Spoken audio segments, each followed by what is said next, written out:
everybody. Welcome to, is this 47 or 48? Uh-oh. I'm pretty sure it's 48. Or maybe it's 47. Maybe time is a construct. Maybe it's episode 100. If there are 100 episodes, some physicists say that the 100th episode already exists. So who's to say that this is 47 or 40? Maybe it's the first episode. It's not. It's fun though. I hope y'all are doing good. I hope you had a good week. I've been prickly the last couple days. I'm not sleeping good. Having a lot of just can't fall asleep, can't stay asleep, having a lot of nightmares. We haven't talked about that on the podcast. I have terrible nightmares. I have to sleep with a mouth guard in because I was grinding and clanking my teeth around, and I swing and I hit walls and all kinds of silly stuff. And I just haven't been sleeping good. And as a result, some of my days have not been as good as I might have preferred. None of this was helped by the fact that I had to go buy, me and my wife, we had to go buy new phones. And I'll spend a whole day at a record store or a guitar store, but that's it. I don't want to buy anything, a bookstore. Beyond that, I don't want to buy anything else. I don't want to buy clothes. I don't want to buy phones. I don't want to buy groceries. I hate it. I just hate everything about it. I hate the time that it takes. I hate at a place like the phone store, like the power dynamic, where this person knows everything about this thing and I know nothing about this thing, and I know they're on commission, so they're being kind of slippery and trying to push me into this phone instead of that phone. Ugh. And you know what I don't hate? My old phone. I liked my phone. It was fine. But then those big tech sumbitches, they were like, well, if we improve the app and it doesn't function on his old phone anymore, he'll have to buy a new phone. And guess what? All the new phones, they mine more of his data and they control his brain more. Joke's on them though. This brain can't be controlled. I can't even control it. The geniuses at Samsung are not going to wrangle this turd. So we go get new phones, mainly because, like I said, they weren't even really working anymore. And my wife's was literally broken and she needed a new phone. So I went, fine, I'll get one too. And we'll be fine. And I get it. It's a better phone. It does more stuff. But you know what else it does? It comes with all kinds of apps that I didn't want, that I don't use, but now are on my phone, that I have to try to get off my phone. I don't want TikTok on my phone. I'm almost 40. Any man, especially a man who looks like this and talks like this, who has TikTok, you keep an eye on that man. And, from a distance though. That's judgmental. And I don't care. I don't want to be on TikTok. So we're at the phone store and we say, we had these phones. We like these phones. Give us today's version of this phone. Same company, same everything. She gives us the phone. She goes, oh, but you'll probably need a case for them. And I go, of course we'll need a case for them. Why wouldn't we need cases? You make these terribly fragile things for which cases exist, but do not just build them right into the case. And then you charge me $40, $80 if you count me and Milady for cases. That's fine. I just keep imagining if I was at the merch table and I'm selling CDs, just raw. I hand someone a CD. You want a case for that? Sell someone a shirt with no sleeves. You want the sleeves? I get you the sleeves. We're running a special right now on the sleeves. You buy one of the sleeves, I'll throw in the other sleeve, dude. Ridiculous. Then she says, are you gonna want chargers? And I went, what? And she goes, well, they come with the cable, but they don't come with the wall part that you plug into the wall, what transmits the electricity via the cable. The flaccid, useless cable if you don't buy this extra part that doesn't come with the phone. And she goes, Apple's doing the same thing. The iPhone doesn't come with the wall thing. And I said, will the cable work with the wall thing that I have now? And she says, no. But she tells me, oh, it's so going to be worth paying $20 for this wall thing, 40 if you count me and Milady, because they're super fast now. And you know what super fast means? My 8-year-old phone would charge completely in like an hour 20. This one charges completely in like an hour 5. So worth extra money. But of course, again, we have to buy chargers. It's a phone. What runs on battery power, we had to buy chargers. It was at this point that having learned all this new stuff about modern phones, I learned something a little more useful. Did you know, because I didn't know this till yesterday, did you know you can threaten to burn down a US cellular if you have a little smile in your eye, because they'll just think you're joking, even if you're not? So yeah, that was miserable. And now I have this new phone and I hate it. And, you know, God bless my wife. She's, there's some discussion about my place on the autism spectrum. Her and even, you know, other people she's worked with that she's talked to, and teachers I had in the past, are pretty sure Seabiscuits exists somewhere on there. And it's never more obvious than when you take away my 8-year-old phone and give me a new phone, and I get sad. At one point, I put my phone in the bathroom and just sat on the couch and just wanted to be away from it. I don't want to do this. What do you even call them? This is how 1,000 years old I am. You know when you want to open an app and there's like a thing that you press? What's the thing called? The button? The thing. The symbol that you press to open an app. It's different. The text messaging app, the thing just looks different. And I couldn't find it. They didn't even move it. It's in the same place. And it still looks like what you'd think a text messaging app would look like. But it's not the same, and I couldn't find it. And I got angry about it. And I went, you can't even text on these things. And my wife had to go, oh, it's right there. Exactly where the old one was. It's just a different color now. Ugh. So that was annoying. Also, if a US cellular does burn to the ground, I just want to say publicly, I'm over it. I'm certainly not going to drive all the way back there to burn that place to the ground. Because if everything goes my way, I won't need those fools for another 8 years. It probably won't go that way because of a thing called built-in obsolescence, which people say is a conspiracy theory, but I totally buy it. They make it to break, so you'll have to buy a new one. And if it doesn't break, they just stop supporting your model. It's terrible. And the fact that there's not a revolution in the streets over the fact that phones don't come with chargers anymore blows my mind. And it really kind of takes away any hope I had that we might someday come together and overthrow whoever and make this place better. Because we're all affected by that. There's no politics there. There's no cause there. It's just these 2, possibly 3 giant corporations sticking it to all of us. And we're like, ugh, that makes me cranky.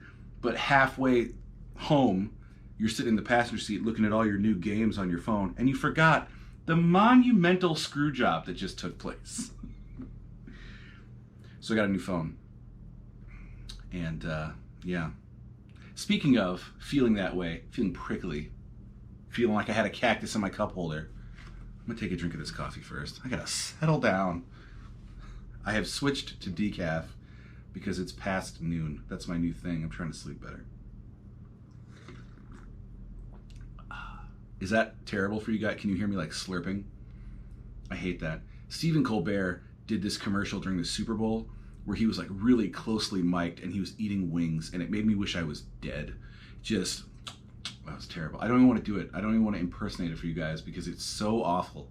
It was, I really like, I almost didn't finish the game. Anyway, I hope you guys are enjoying this. The last week or two, I wanted to tell you guys, I've been getting offended. People have been saying things to me that have been making me bristle. They've been putting a cactus in my cup holder, and I've been getting offended. Which has got me thinking a lot about that state of being offended. No, obviously, come on, There's certain times you're going to be offended, righteously and rightfully so. You should be offended, of course. I'm talking about, there are a handful of instances where someone that I care about, that cares about me, said something that made me feel, and I got to thinking, why? Why do I feel that way? This person, I know for a fact, did not intend to make me feel that way. And shouldn't that matter? Shouldn't the entirety of my experience with that person come into play here? And doesn't that mean it's just about me? And if it is just about me, what is it exactly? And every time, in every instance, I could seek out, they had not put something on me. They had put a light on something that was already in me. Some insecurity or some frustration. They had made some passing comment that put a spotlight on the fact that I don't feel good enough. On the fact that, I'm not successful enough. On the fact that I'm not handsome enough, whatever. And when I realized that, I was forced, against my will, to almost feel thankful for the experience. Because it reminded me, like, hey, that's still there. You might think about poking around and investigating that and possibly trying to shoo it away or dismantle it or what have you. And then the best one was, for years, literal years, possibly 3 years, definitely at least 2 though, I have been carrying around this interaction I had with someone who I hardly even know. I rarely see them. I don't even think, like, at best, we would each say, like, oh, I know that guy. We're not friends. We've never hung out before. We just see each other time to time. And last time I saw him, he said something to me that cactus stayed in my cup holder for 2 years. Can you believe this guy? Can you believe it? Can you even believe it? And I was with a friend. I was with a couple friends. And I said, this guy came up and I said, oh, you're not going to believe what that guy said to me once. And he said, what? And I said, well, let me tell you. And I told him, and they all gave me that look like they were waiting for the rest because they didn't understand why I was offended. And that's when I realized, like, that must mean that I shouldn't be offended. Right? And even if I should be offended, why? Why lug that around for 2 years? What if this guy's rad and we could be buddies, but he said something in passing that rubbed me the wrong way and I set it in stone and I've been carrying it around for 2 years and letting it, like, fester like a wound and just get worse and worse and worse, to the point that when my friend says this guy's name, I go, ugh, that guy, guess what that guy said to me? And it was nothing. I mean, it was something. I wouldn't have said it. But, it was a good experience of letting other people do as they will and being forced into a position to decide how I will, if I will, receive that stuff. And I realized that being offended is an active process. You're being something. You are offended. You're being offended. You feel offended. And I just don't wanna. Even if this instance, this guy 2 years ago, he says something I don't like, I would so much rather go like, that guy, and then just immediately flush it. Because who cares? Like I said, we're not even friends. We don't see each other. It's not a big deal. Just loose it from your mind. That's what I'm working on. I'm trying as hard as I can to just not be offended. Again, obviously there are times where that feeling is the reaction to, like, an actual injustice and you should respond to that feeling. It's why we get it. But more often than not, I personally feel like the occasions where I personally get offended, it's really just about the way I feel about myself and my suspicion that this person sees that and they feel the same way about me. So it's not really offended. It's my insecurity being transmitted, received, and shot right back at me, but stronger because now I think it's coming from someone else, even though it originated right here. Jeez Louise. That's something. I didn't realize till I started saying it out loud, but man, I could spend years thinking on that. And I probably will. Probably at 3 o'clock in the morning, while I have old radio country songs going through my head. I'm laying in bed at 3:30 in the morning going, who sang that Straight Tequila Night song? Did I like that song? Or was it just on all the time? And then I Googled it, and I found out the guy's name is John Somethingorother. And I remembered he had this other hit song called Seminole Wind. So then the next night I'm laying in bed at 3:30 in the morning going, I wonder if that song is offensive. Like by today's, if you read the lyrics, would you go like, oh, we should probably do away with that one. And there's no reason to think about this guy or his music or anything, really. It's just what I'm doing instead of sleeping. What else? I have this whole bit about the game Flappy Bird, if you guys want to hear it. I've been thinking about, again, insomnia. I've been thinking about Flappy Bird. For those of you that don't recall, Flappy Bird is a fascinating story. It was a game made for your phone that I never played on a phone, but it was this bird, and it was constantly falling, and you had to hit the button to make it go up, and then it would fall again, and you go up again, that kind of thing. And there were all these obstacles you had to get through, and sometimes you had to hit the button a couple times to get high, and wait a long time to get low, and that kind of thing. People became obsessed with this game, to the extent that at one point it was making $50,000 a day from like ads in the game and people purchasing the game. To the extent that the creator pulled it from the App Store because he had concerns about the addictive nature and overuse of the game. This then led to people putting on eBay their iPhones and stuff that had the game installed because people wanted to play this game so bad. Some of these phones sold for anywhere between $1,000 and $10,000, up to $50,000, and I read an article today that claimed that one of the phones sold for $100,000. Side note, think about that and Beanie Babies next time someone wants to have a conversation about Bitcoin. I'm not saying Bitcoin is the same, I'm just saying it feels kind of similar. And it's just good to keep that in your mind while you're discussing it. So there's that. There's a lot to extrapolate from that story about how meaningless Flappy Bird is now and how culturally somehow it became one of the most important things. Again, recall Beanie Babies. Jeez Louise. People thought they were going to send their kids to college with a Beanie Baby. And now, you know, there's just landfills full of them.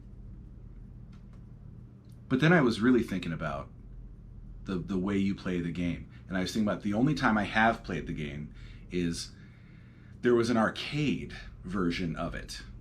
And the arcade version was notable because it was a giant screen and the red button was this big. And you would hit the button to make the bird go back up and then he would fall again. And I started thinking about that as a way of looking at how we move through the world. You know, the world is designed every day more so to bring us down.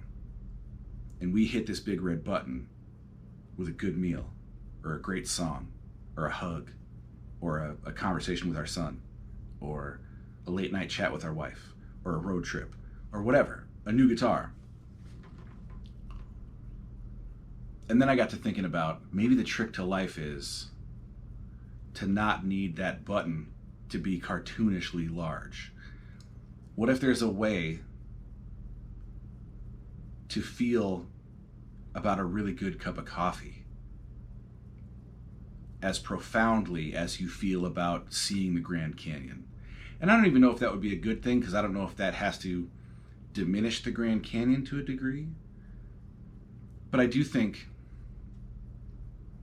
mindfulness is probably the key to getting as big a button smash out of everything that you can.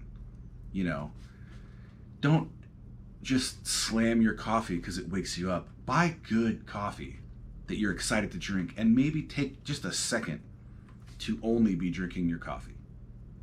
Not listening to the radio, not mid-conversation, not whatever. Just stare out the window and take a sip of your coffee and really experience it.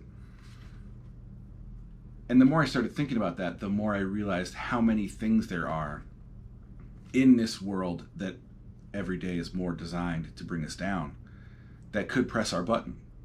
You know what I'm saying? There's always something you could do. And this is a very new idea. I had it this morning. And maybe it's a bad idea. I don't know. But it felt worth sharing because, like I said, I've been feeling a little banged up these last couple days. I've had some experiences that were unsavory, and most of which I didn't share with you, because that's not what I want the podcast to be about, especially today. And I've just been thinking about the great thing about the Flappy Bird metaphor is that you have the control. You see yourself falling, you choose to hit the button, and it puts you back in control. And I like that.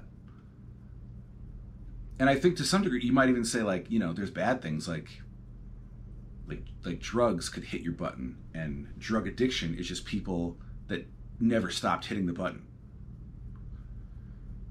So maybe there's something about life, about trying to find more red buttons and trying to find the right red buttons, and knowing when to press them. Or maybe that game was the dumbest thing to ever happen to anyone ever. You're paying $100,000 for a phone.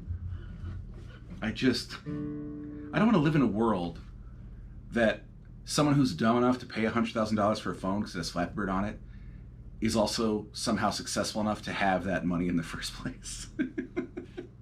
Let's play a song.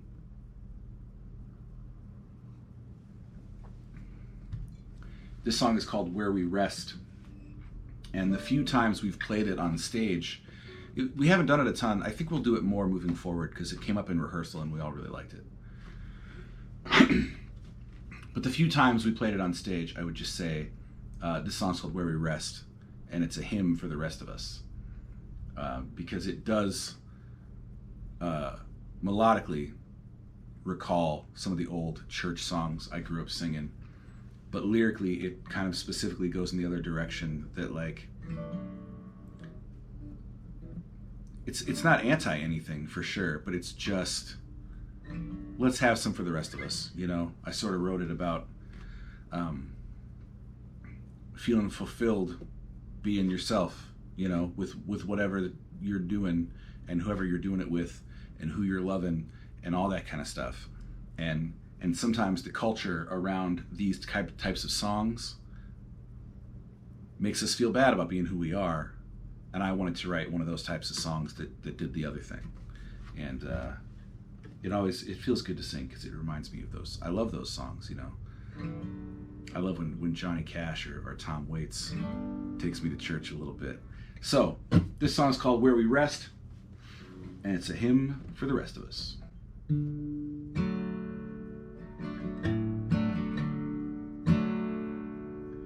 We will author our destruction, and we'll invent our own demise, but I will follow in no footsteps,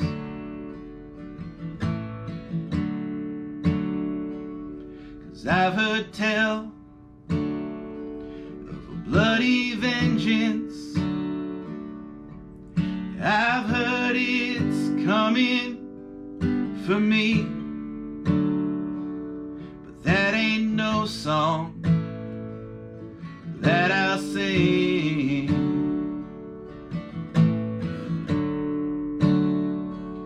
So let the flames come surround me, and let the waters boil in. the sea.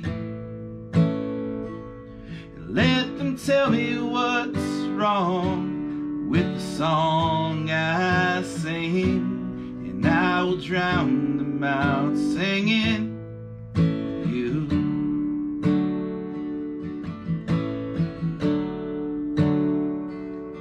No, I will not seek forgiveness. I will not beg for peace. I will not live on my knees.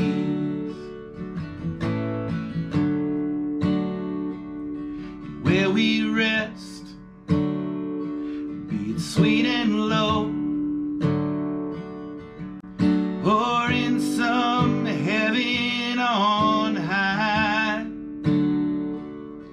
well, I will wait with you and pay no mind.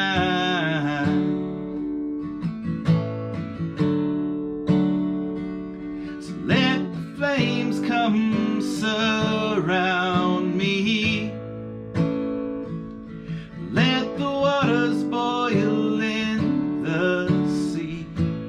And let them tell you what's wrong with the song you sing, and I will drown them out singing with you.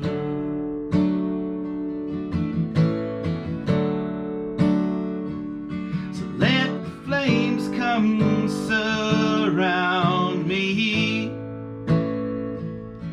Let the waters boil in the sea.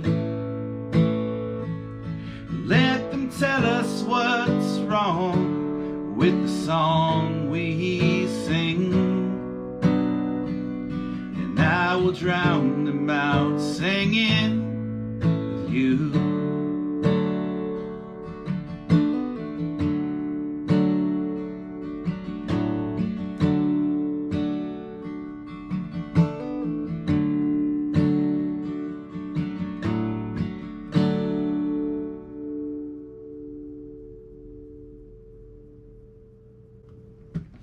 There we go. Thank you guys for hanging out with me today. It made me feel a little bit better on a day that I wasn't feeling the greatest. Sometimes the desire I have to not make the podcast about downer feelings is enough to make me do the work to stop feeling downer feelings myself.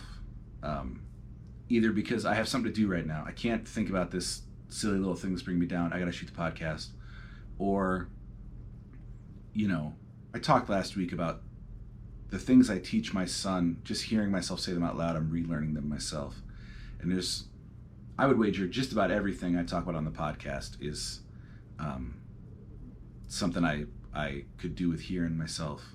So thanks for letting me talk at you. Let's do some records. First up, this band is called Great Cynics, and this record is called I Feel Weird.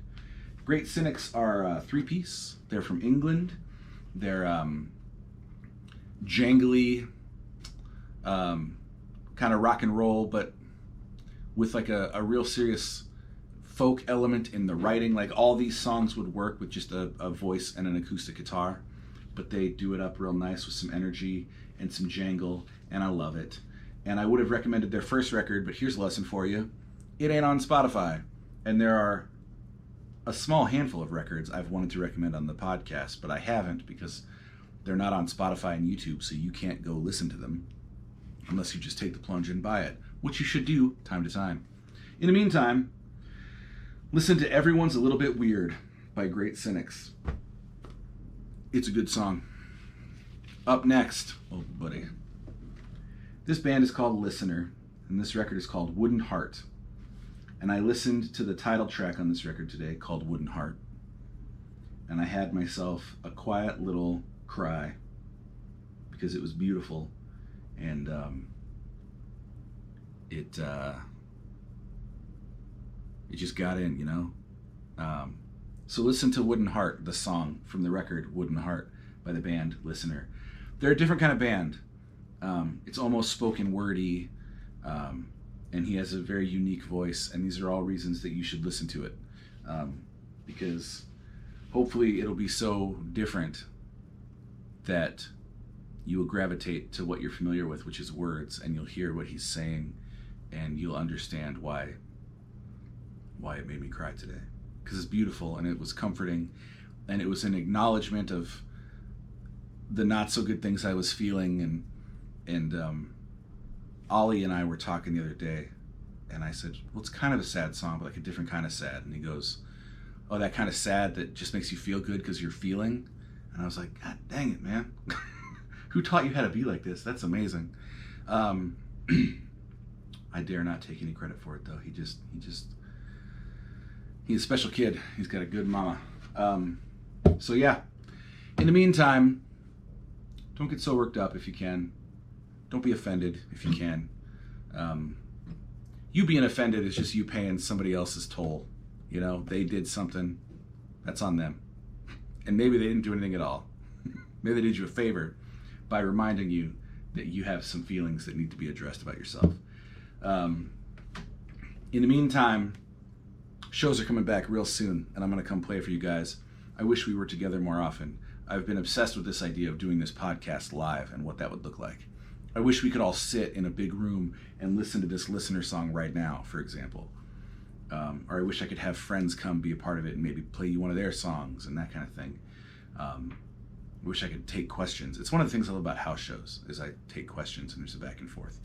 And to that end, if you want to set up a house show, email me, Christopher@ChristopherGold.com. And be good. Take it easy. Really think about that phrase. And be gentle with yourself. And we'll talk next week. Bye.